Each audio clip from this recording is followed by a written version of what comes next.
जय श्री कृष्ण। आइए मेरे भाई बहन, भागवत ज्ञान यज्ञ परिचर्चा में हम लोग पुनः प्रवेश करें। बहुत सुंदर संवाद चल रहा है। कल हम लोगों ने श्रवण किया था कि महाराज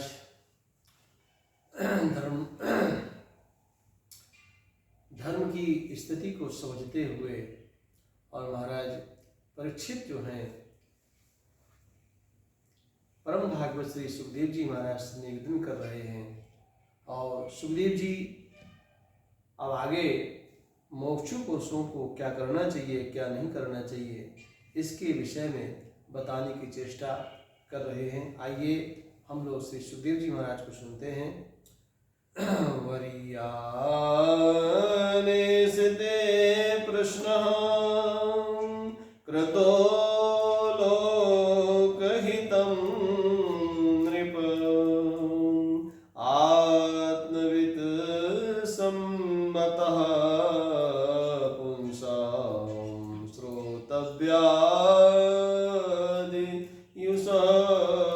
परः आत्मवित् सम्मतः पुंसां श्रोतव्यादिषु यः परः। परम भागवत श्री सुखदेव जी महाराज कहते हैं, हे राजन, आपने लोक कल्याण के लिए जगत कल्याण के लिए बहुत सुंदर प्रश्न किया है। आपके प्रश्न का समुचित उत्तर देने का मैं प्रयास करूंगा। हे राजन, मैं आपको बता दूं, यद्यपि संसार में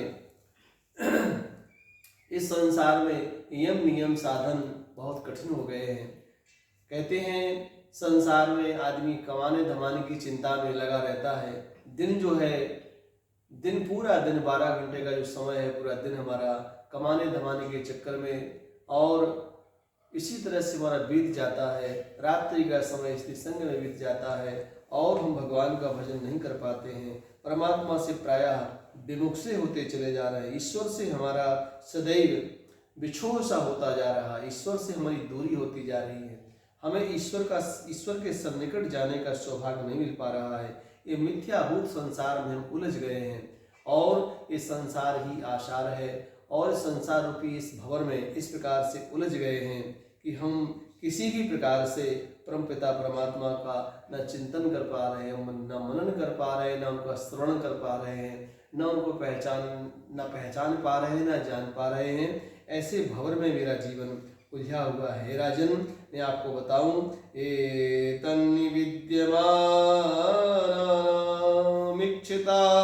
मुकुतो भयं योगिनां नृपनिर्णीतं हरे नामानुकीर्तनम्।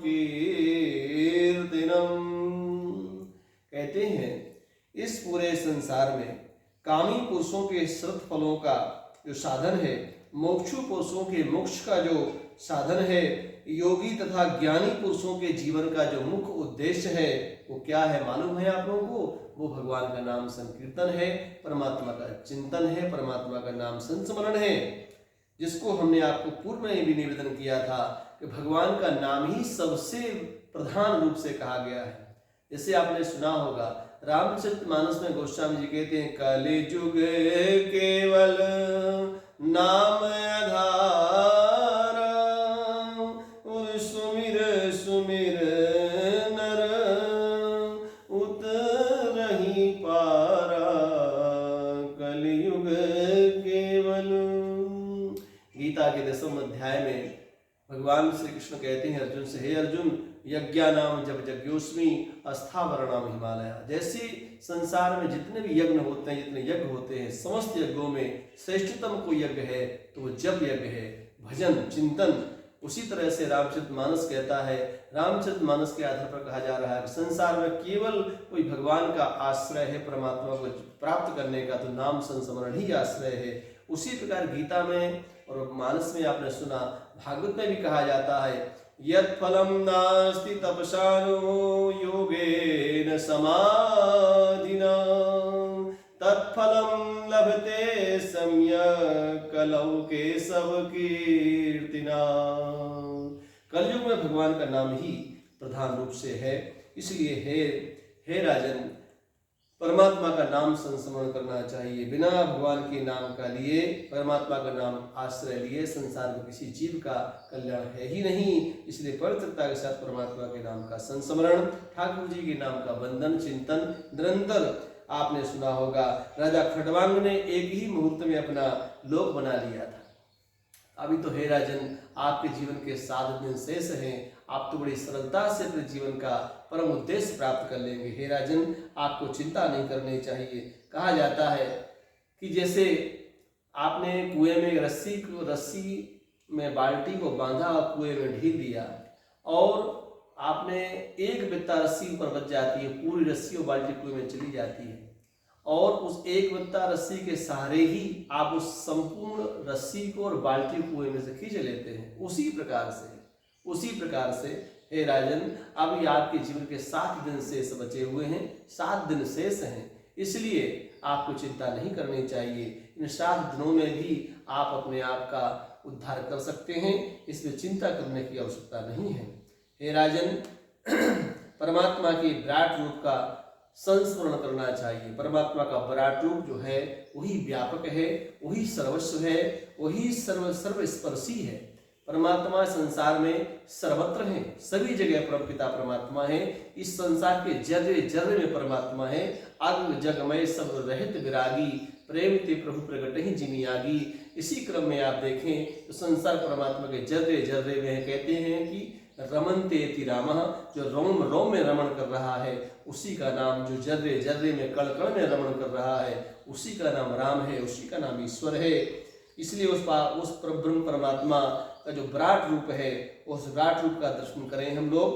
पाताल में तस्य ही पादमूलम पठन्ति पाणि प्रपद्ये रसातलम महातलम विश्वस्थ जोस्त गुल्फौ तलातलम वै पुरुषस्य जंघे।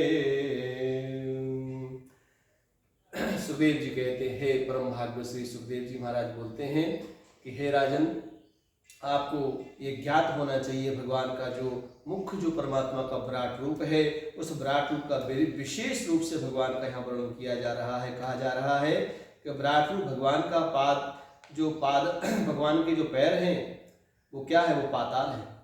पाताल भगवान का जो है पैर पाद कहे जाते हैं। एड़ी भगवान की जो है अग्रभाग जो है रसातल है, दोनों गुल्फ महातल हैं, जंघा तलातल है, दोनों जानू सुतल हैं, दोनों उरु बितल हैं, अतल जघन माने आपके जंघे हैं, महीतल नाभि स्थल है, और विराट भगवान का वक्षस्थल है। और स्वर्गलोक जो है भगवान का मुख बदन कहा जाता है। जललोक ललाट है, तपोलोक भगवान का सरोभाग है, सत्यलोक कहा जाता है, सरोभाग जो है वो सत्यलोक कहा जाता है। तेजोमय इंद्र आदि देवता भगवान की भुजाएं हैं, दिशाएं करण शब्द श्रोत्रेंद्रिय अश्विनी कुमार हैं, नासिकापुट और गंध घ्राणेन्द्रिय तथा अग्नि भगवान का मुख है।